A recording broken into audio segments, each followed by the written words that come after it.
Hi, I'm Esther. And I'm Sean. I write about AI news here at Tech Target. And I edit Esther's stories. We're here to talk to tech experts about everything AI, from open and closed models to AI agents and who's ahead in the generative AI race. And even the elusive AGI. We've got it covered, right, Sean? Yep, we've got it covered. Hi, everyone. Welcome to another Targeting AI episode. Today, Varun Singh from Moveworks joins us. Varun is the president and co-founder of Moveworks. Moveworks describes itself as the Agentic AI co-pilot for employees. Before Moveworks, Varun worked at Meta and later Sephora. Thank you for joining us today on the podcast. Thank you for having me. It's a pleasure to be here. So Varun, can you describe what led you to find Moveworks? You worked for Meta for a couple of years right before that. So how did the idea of Moveworks come about? It's a great question. I think so. Just to give you a sense of where we started, the company started in 2016. So this was almost 10 years ago, before the moment of ChatGPT and before we are today. And AI was a very interesting idea for folks in niches and pockets. And for me, I think the journey to think about AI more deeply started actually at the first company where I was an early employee at Sapphire. And the problem that we dealt with there was a lot of sellers and sales reps who would get on calls with customers.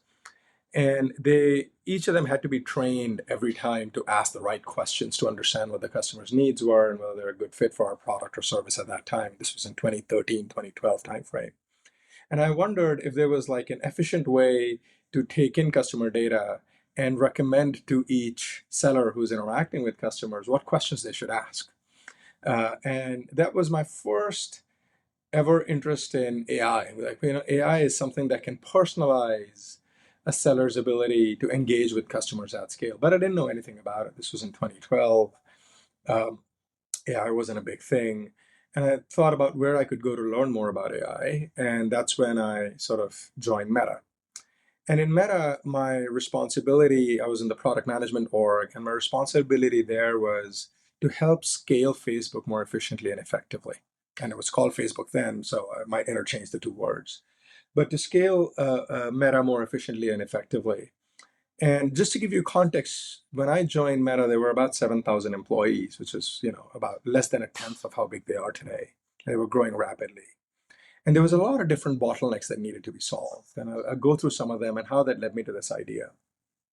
One was Facebook had a lot of employees that were excited to bring other employees, other of their friends to Facebook. And one idea we had was, well, how can we allow employees to refer candidates more effectively? And when we observed that flow, we were like, well, one of the challenges that employees have is they don't know who would be a good fit for roles at Facebook, who amongst their network would be good. So what we did there was we looked at profiles of employees' friends and friends of friends and used that to recommend which of these employees would be useful fits or would be, could possibly be good fits for roles at Facebook. So we built this internal tool for referring candidates. And the interesting thing here was Facebook at that time was inventing new language modeling techniques. And one of the techniques they had was this thing called, I forget the name now, but it was essentially around understanding topic classification of text or posts, which was predominant at Facebook. So we applied that technique to resume classification and built this referrals product. Another area, so this gave me a sense of, with natural language understanding, you can understand large blobs of text and make recommendations against. It was a traditional classifier approach. The second thing to me was, Facebook at that time was growing rapidly, but what was more surprising was how fast WhatsApp and Messenger were growing. And it was evident to us within Facebook that messaging was going to be a bigger use case, especially in a world where a lot of people don't download new applications and they just want to engage with their networks using messaging. And on the enterprise side, if you recall, Slack was growing extremely fast. And in the enterprise, I'd noticed that people hadn't stopped downloading applications. There was a lot of promise, if you recall, with mobile apps in the enterprise. And outside of messaging applications, nothing really got traction. So I felt that on the messaging layer, writing on something like Slack, when you combine natural language understanding with it, you could build a front door for many different applications and allow employees to engage with underlying workflows and applications. So we started building applications like that for interviewers internally at Facebook. Facebook had tried to build internal mobile apps that were very powerful, but it was very hard to get adoption and engagement. So when I built that, we built some of the first earliest bots for interviewing, helping interviewers become more efficient at Facebook. And combining these two ideas, I figured out that there's an opportunity in the enterprise to do something meaningful by allowing employees to get connected with workflows and data using the power of messaging and using the power of natural language understanding or language models. But what I didn't know was what the problem would be. What's the right kind of problem to solve? The technology opportunity was clear. And that's when I met my co-founders, and they were looking at IT service as an opportunity, where if you can help employees with a prevalent need of IT service, which is employees needing help for things like, VPN troubleshooting or getting access to applications, etc., that shape of problem could get quite well addressed by messaging and natural language understanding. And that's where the very first idea of Moveworks was born, as essentially a chat-based service that lives inside tools like Slack and Skype and Microsoft Teams that allows employees to engage with underlying data and workflows that help them resolve their service issues quite fast. And since then, the rest is kind of history, so to speak, when we started the company. So that's where the idea and the seed was laid of founding. Can I just clarify before asking my next question? So are you guys primarily an IT services, AI-driven IT services company? But is that analogous at all to ServiceNow, like a big one like that? Yeah, it's a good question. That's where we started the company, was focus on IT service, because it was when we talked to CIOs, that was the most prevalent area. Since then, we've expanded into multiple employee services, because what the demand from the industry is, I want one front door for employees for consuming all services.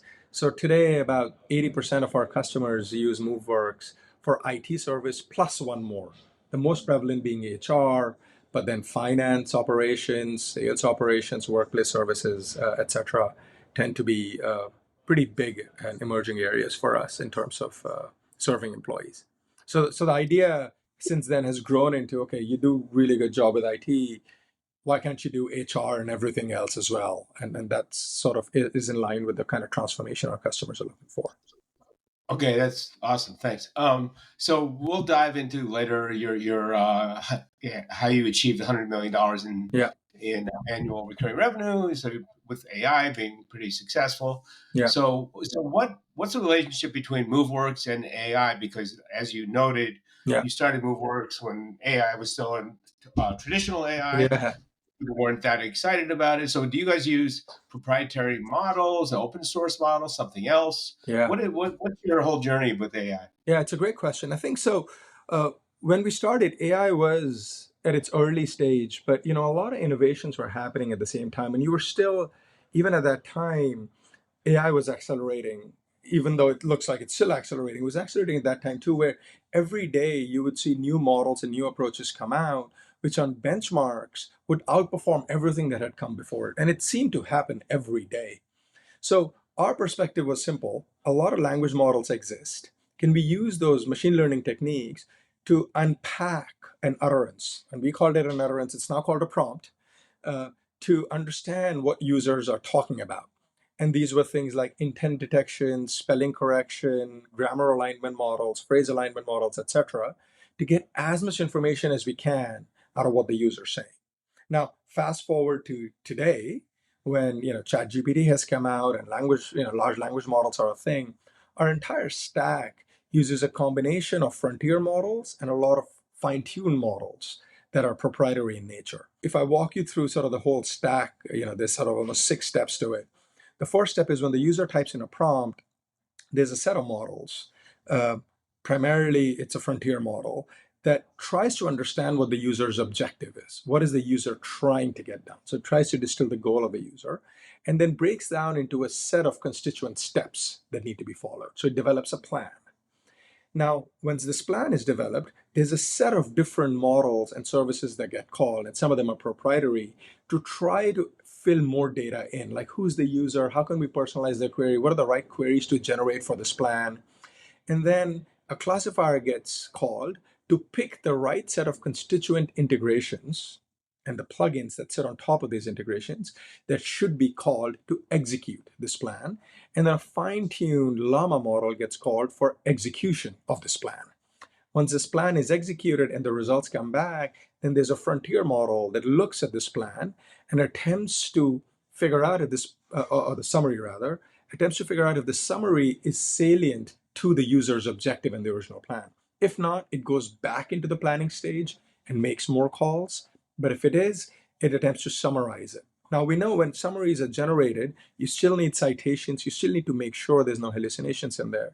So after that, a set of other parallel gatekeeper models get called that try to detect if the entities that are mentioned in the generated summary, are they actually present in the enterprise workflows? If a username is mentioned, is that username hallucinated or is that real? If the summary can be backed by the citations which are pulled from these different business systems. And once that test passes, that's when a summary is shown to the user or a follow-on question is asked of the user. So it's almost this collection of about 150 calls that are made. About a third of them are made to language models. The rest of them are made to various data services to enrich these calls. Of the language models calls that are made, there's one set of calls made to proprietary frontier models, and rest of them are made to proprietary models that allow this entire reasoning architecture to work and come together. Do you guys only use proprietary models, or do you use others like from AWS, Metalama, or anything? In terms of the frontier models, we use for Omni right now. That's from OpenAI, and we use it on Azure as well as OpenAI.com. For fine-tuned models, we use a set of different models. We fine-tune the Llama series of models from Meta, and that gets used on AWS as well as on Azure. I think it's predominantly on Azure today, and we are going to go to AWS as well for it. And then all of our fine-tuned models, these are models like Flanty 5 and many others that get deployed on AWS, and we use them there. Okay, so continuing on the models, Yeah, we think that you started with LLMs around 2019. That yeah, was before the mass popularization of yeah, LLMs, but we know that they existed before. yeah, So, how did you get into it so early, and what were some of the mistakes you made from yeah, being early on LLM, and which one did you use then? And so how have things changed? yeah. Are they much smoother and better now? And I have one other question, maybe not related, but how do you orchestrate all these calls you were talking about before? Let's talk about how we started first. And I think they say necessity is the mother of invention. So we picked a problem where the user's prompt, which we called an utterance then, had to be understood correctly to make calls to underlying services correctly and suitably. In order to do that, the first model that came to our notice was BERT. And what BERT allowed us to do, BERT was the first model from Google that had bidirectional encoding, so you could read things forward and backwards and can understand spans of text quite well. And then it came pre-trained. So we didn't have to train it from the ground up, and we could fine tune it with our data, the proprietary data that we had, and apply techniques. Back then, it was transfer learning was a big technique where you can take something that's pre-trained and apply it to an adjacent domain quite successfully by just fine-tuning it with a little bit of incremental data. So you didn't need to have the whole data cost. So we were the first company after Google to deploy BERT on production, right? And what led us to there was a very sort of two things that came together was a lot of focus on what really matters to improve the quality of our service. And the second one was our R&D bent, where we would read a lot of papers and stay abreast with a lot of latest techniques in production, right? And then if you think about evolution from there, we were using GPT-2 2 years before it became known to the rest of the world. And we were using it mainly for synthetic data generation. Right? We were like, hey, we need to build better techniques, but how do we evaluate those techniques? Let's use GPT-2 to generate synthetic eval data and evaluate our techniques where you have sparse data from actual traffic to see how well we're performing against that traffic. So we continue to use these models and went all the way to GPT-2 and GPT-3 for the synthetic data generation. Now, the mistake, I wouldn't couch it as a mistake, but it's almost sort of no one saw the paradigm change happening so dramatically when ChatGPT came out, right? All of the technology was there. We were seeing their ability to generate synthetic data. And I think the switch that happened when ChatGPT came out for us was in March of last year, where we realized that this model can be used for reasoning. And reasoning not in sort of the pedagogical sense of, you can debate whether these models really reason or pretend to reason.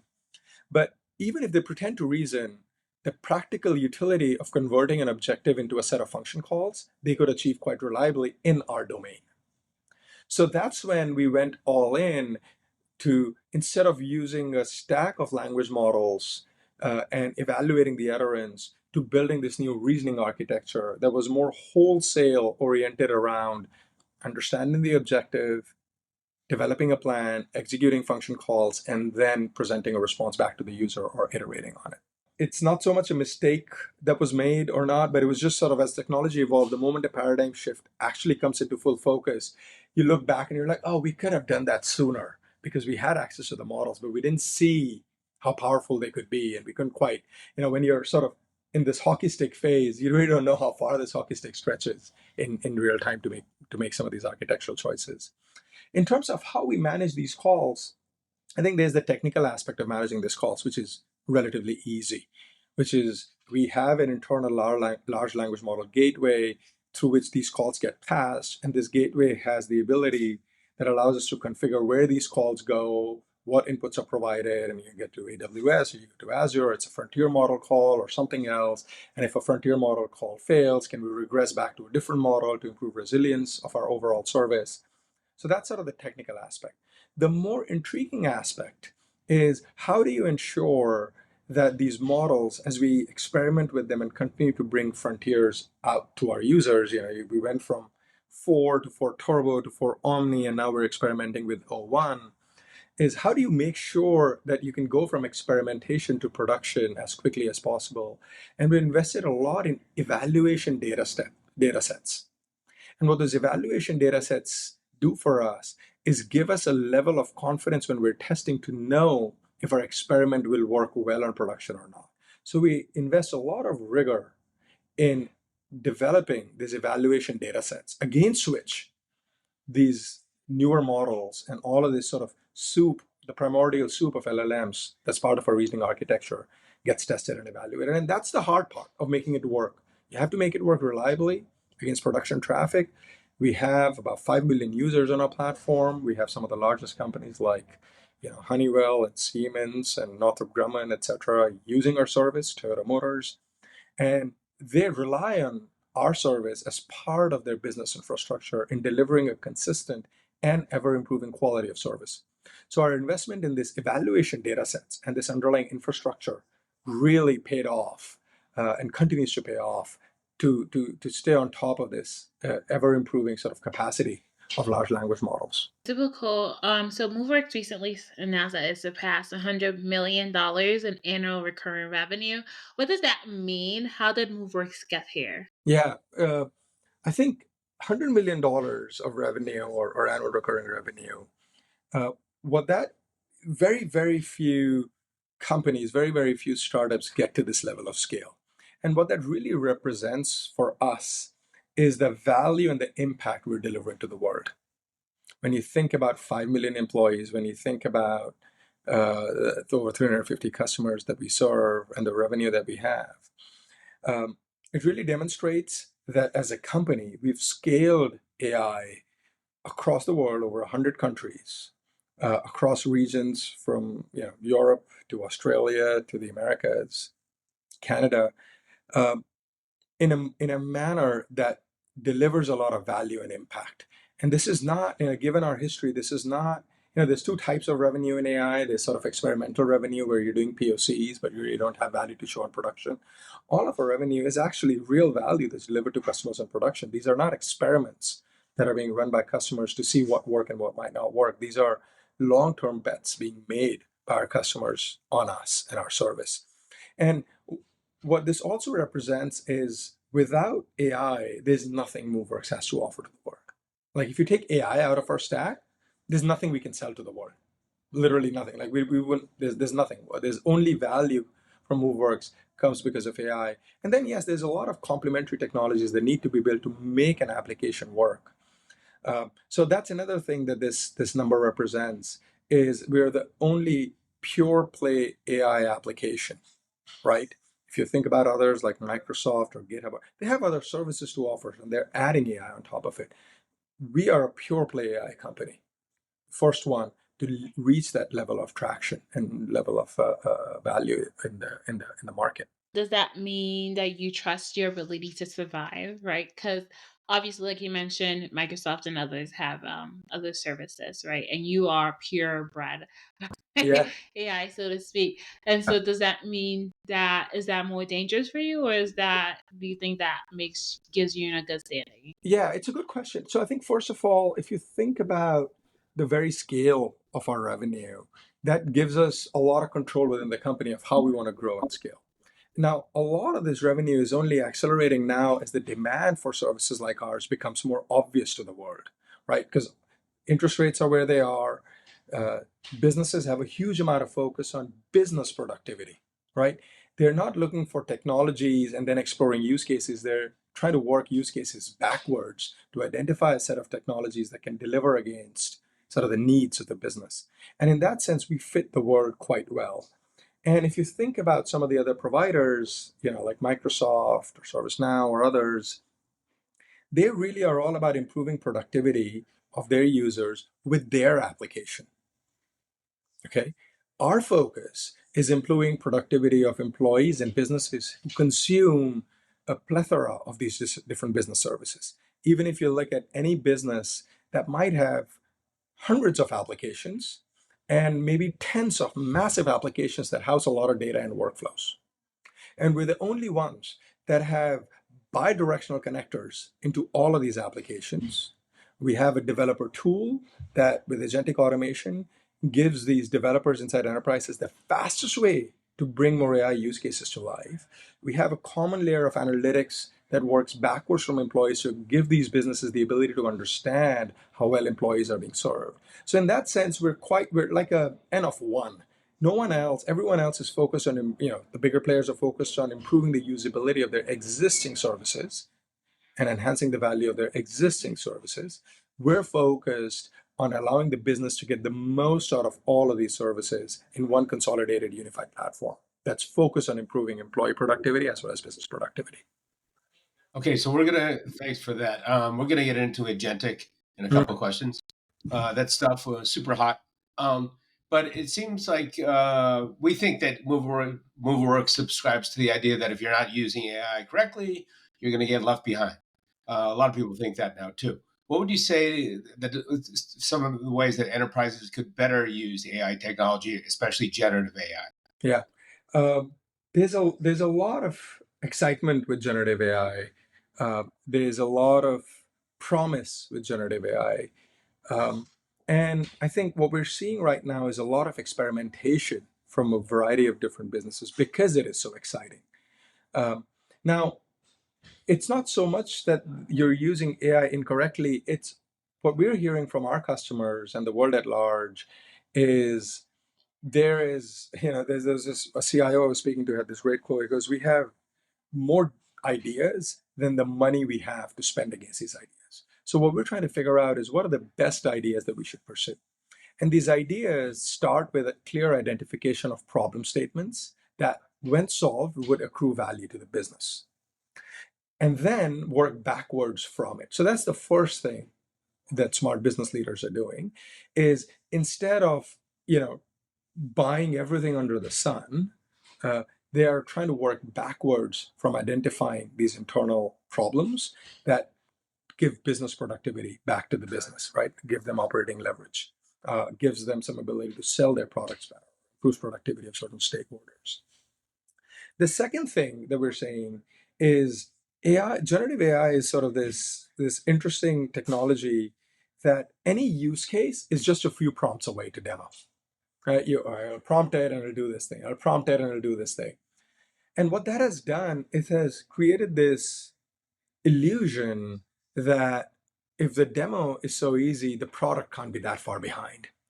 And what we find is many businesses get stuck in this gulf of demos and prototypes and are unable to scale that to a real product.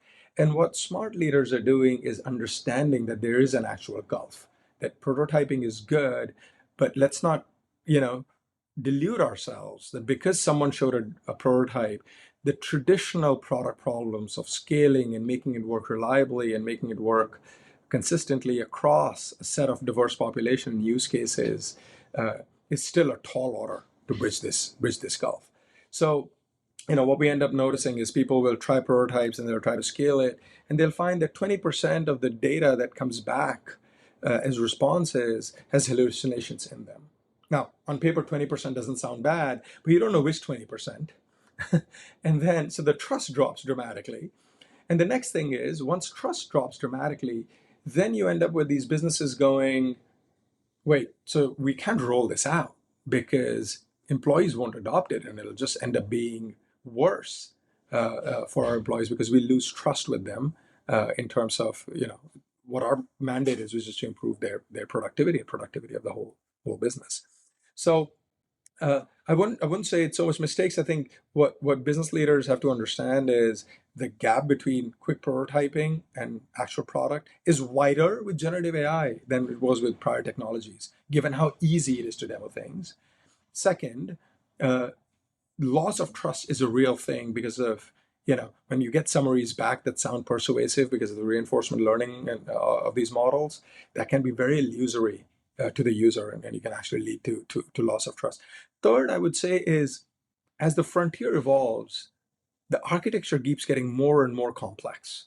So it's not that, GPT-4 came out and the world stopped and now we had a platform on which we could continue to evolve. No, the world has continued to move forward. And what business leaders or technology leaders are realizing is they cannot keep up with all of this unless they partner with companies who understand how to utilize some of the latest advances and deliver a service that is meaningful for us. That's interesting. But what about the technology leaders or the vendors that are like launching these models, right? What is the part that they have to play in all of this? What errors do you think that they're making, especially Ah, in their partnership with enterprises, that maybe makes enterprises skeptical of these generative AI systems and doesn't help them find success with them? yeah, it's a good question. There's two or three kinds of errors that happen because of natural incentives. One is there is a lot of expectation from the investor community that there will be a revenue growth that will be accelerated. And therefore, a lot of CEOs or vendors are under pressure to demonstrate that they are actually growing their businesses faster with the power of AI. Uh, it's understandable when you have a lot of capex going into training of these models, you have to sort of show some quarter over quarter progress against this stuff, right? So it is reasonable, therefore, to assume that many are selling services ahead of real value, ahead of working product. That is sort of one kind of problem that is happening on the vendor side of things. The second thing that's happening is vendors haven't fully contended with how fast the frontier models are becoming better and smarter. And the evidence for that is a lot of them are still talking about their proprietary models that are trained on custom data.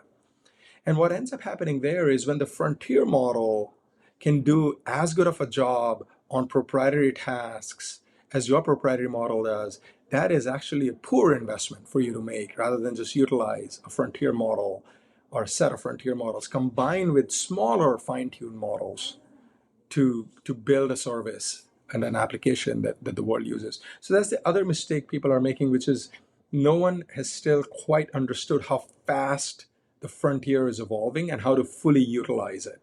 So you'll often end up with them talking about things for marketing benefit, for positioning benefit, that still assumes that the world stopped at GPT-4, but it hasn't. And with GPT-5 eventually coming out, with models like O1 that follow a different type of training, the other idea is the chain of thoughts, where these models make multiple calls to kind of assess what to do. These are all very different advances to the architecture that the vendors still have to contend with and haven't quite rationalized that in their pitches and their services. So you'll end up with a set of services that are early to market in the sense of their actual utility versus the promise. Second, what will make this worse is they might not have fully realized how fast the underlying technology has evolved, which will continue to increase the divide between companies like us that focus a lot on R&D and understanding this underlying language model uh, sort of the primordial soup of language models and building an architecture around this, versus others who think it might just be one large language model call away from delivering an amazing service. Okay, so this is sort of a related question. Esther wrote a story about it. We interviewed someone who's thought a lot about disillusionment with generative AI technology, and but the same expert she talked with was saying, well, it's not keeping people from using Gen AI stuff, but there's just a little disillusionment. And so, in your opinion, do you think there is some disillusionment caused by this over marketing, perhaps a little over promising and Mm-hmm. under delivering by the AI generative AI vendors themselves? Yeah. Um, the answer is two parts. One is when you think about disillusionment with generative AI, of course it is real, right? You have this hype that it would solve everything if you, I mean, both of us are, all of us here are old enough to remember when there was an idea floated that we should put an embargo around development of these AI techniques for 6 months because these things are this explosion of intelligence that's happening. And that's how overhyped perhaps the promise was. And the second part of the answer is hype and disillusionment, as captured by the Gartner hype cycle, or today encapsulated by it, is part of paradigm defining technology. It is at that sort of pattern, it follows the same rhythm and rhyme of paradigm defining technology that has come before it, which is in the moment, we overestimate what the technology will do in 2 years, as Bill Gates said, and we underestimate what it would do in 5 or 10 years. And that's where we are today, right? We're within the first 2 year window of this explosion of intelligence. And it's not surprising, following the patterns of past technologies, that within the first 2 years, it underdelivers against the hype. And I think we're now coming up to the cycle of where over the next 5 years or so, this technology will exceed the current expectations that the world has and come closer to the original expectations everyone had. So I think, yes, it's true, the statement of disillusionment with generative AI in the short term, or 2 years or so, but it also fits the pattern of all paradigm defining technologies or paradigm changing technologies, where in the near term, they sort of overpromise and underdeliver, but on a midterm of for 5 to 10 years, they tend to exceed the expectations that people had of these technologies. Thanks for that. And you guessed correctly. You mentioned correctly. Gartner was the person we talked to about disillusionment. So the hype cycle, Yeah, that's it's right. always part. That's very interesting. I've never heard like that kind of like we first are disappointed and then we are like not no longer disappointed. I think that's very interesting. Another kind of hype that we've been seeing also is agents, and you guys have what's Mm, called agentic automation. yeah, So is it different than the AI agent trend that is currently being thrown around? yeah, If so, if it's not different, or if it is, does Movework have its own definition of AI yeah, agents? yeah. It's a great question. I like this question because AI agents. I have a PhD in applied math and engineering, so I always go back to textbook definitions of these things. And AI agents has a rich history in the world of artificial intelligence. But in the mid 90s, there was a researcher, famous researcher, Peter Norvig, and he has a big textbook on this topic. He defined the AI agents in the context of robotics. And he said an AI agent is an autonomous system that has the ability of interacting with its environment using actuators. So that was a two-part definition, and the two have to come together, which is it's an autonomous system that can understand the environment, and it has actuators that can interact with this environment. So autonomous interaction with the environment. This was talked about in the context of robotics.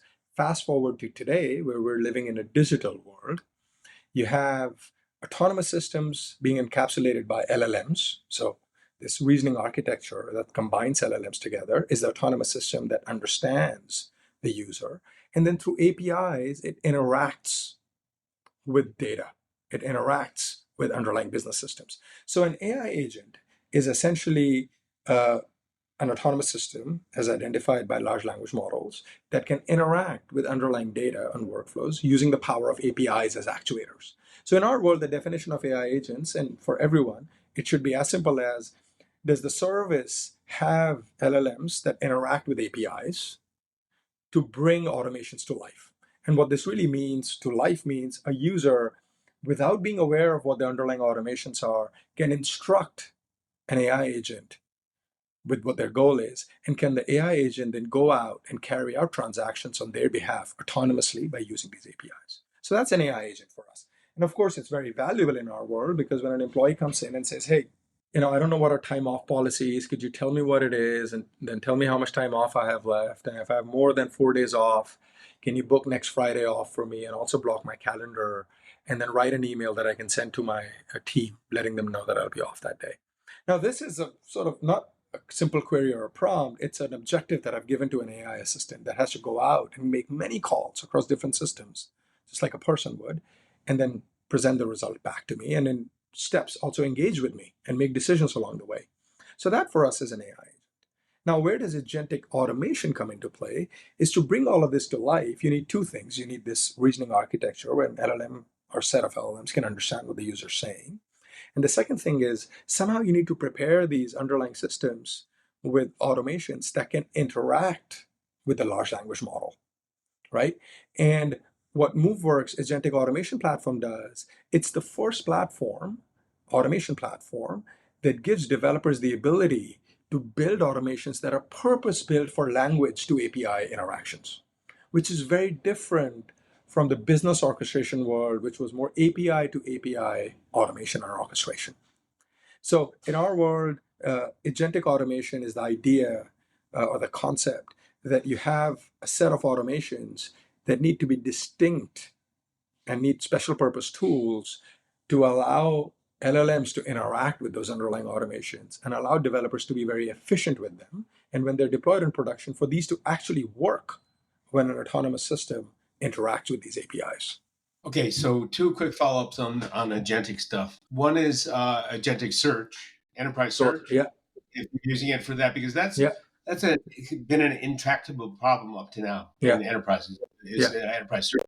A lot of people try to do it. Content management people, Microsoft, etc. And the other question is RPA. Is RPA dead now? Yeah. With agentic automation? Yeah, it's a good question. Let's talk about the first one, because that is an interesting one, right? So the first concept that really took off, so ChatGPT came out, it could be very persuasive with answers and data, and very quickly, when people tried it for factual queries, they were like, well, this kind of doesn't work because it doesn't have actual access to data.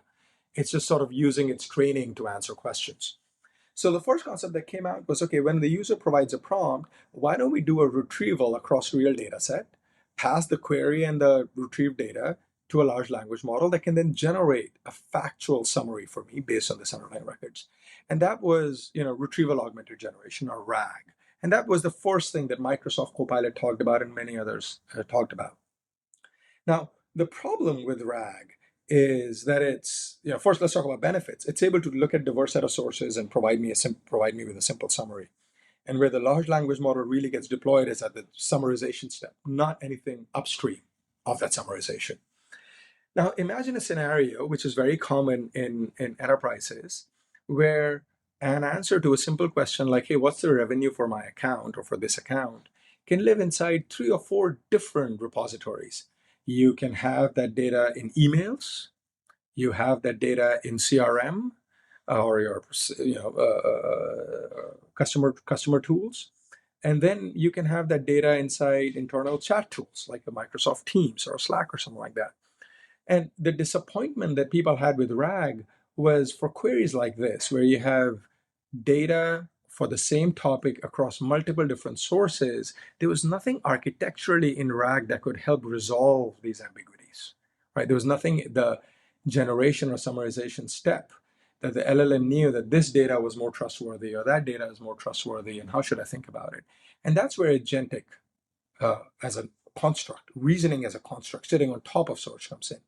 Because what the reasoning system can do when it interacts with these underlying systems when it's searching is it has awareness of when someone's asking revenue data, something like a CRM is more trustworthy and other data sources might not be as trustworthy, right? So it can unpack this stuff. The second thing that does is when the user asks a multi-query question, where a query needs to be broken down into constituent steps, right? Make the first call, take the data from the first call, then make another call again, take the data from it, combine the two together to present a response back. There was nothing in these early architectures that were primarily around retrieval augmented generation that could handle prompts like this. The third thing that happened with RAG was the idea behind grounding was very powerful. The idea was you'll now be connected to factual data. But where it fell short was it didn't guarantee that the models would not hallucinate. It didn't guarantee that the generation step, they wouldn't make up data artifacts. Uh, and that's where, again, a reasoning architecture has the ability and constructs to evaluate the summaries that are produced against citations and against actual data sources to know if the model has hallucinations in it, or if it's like accidentally trying to gaslight the employee about some data that is actually not present but sounds quite true. So those are the frontiers where agentic sort of search or agentic RAG delivers or lifts the quality of search from RAG to something that is more trustworthy and more oriented towards what I like to say research versus just transactional looking things up. Uh, on RPA side, no, RPA is absolutely not dead. I think if you think about RPA, there's a lot of utility in traditional orchestration, right? And traditional sort of robotic processes. But we'll all agree that language and how people talk and how the setup goes requires something much more dynamic and something versus something like robotic process automation that was a predefined set of steps that needed to be followed. And that's where agentic automation comes in, which is you hand over control of the planning of automation to an autonomous system and allow it to construct the right automation such that the user's objective can be resolved. So there's this combinatorial explosion of the possibilities for the user from the same set of APIs that can happen that were nearly impossible to achieve through RPA before. You guys are obviously in the enterprise search market, right? And also when it comes to one thing that's been happening recently, there's been questions about Google's search model, right? And whether or not it will stand versus like perplexity and all of these, right?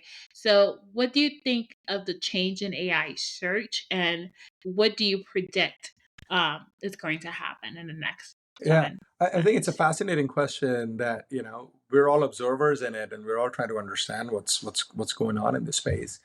And I think if you think about Google search, there's a lot of pressure on Google search from many different facets and aspects. So there's one aspect of when I'm planning a trip for my wife's 40th birthday, and if I'm trying to get recommendations about what to do, what you end up with Google is a lot of these pages that quote unquote could be considered SEO spam that show up on the first page, where basically the results are unreadable, right? You go to a page and it's ad after ad and pop-ups after pop-ups of a variety of things, and it's nearly impossible to synthesize the information you're looking for.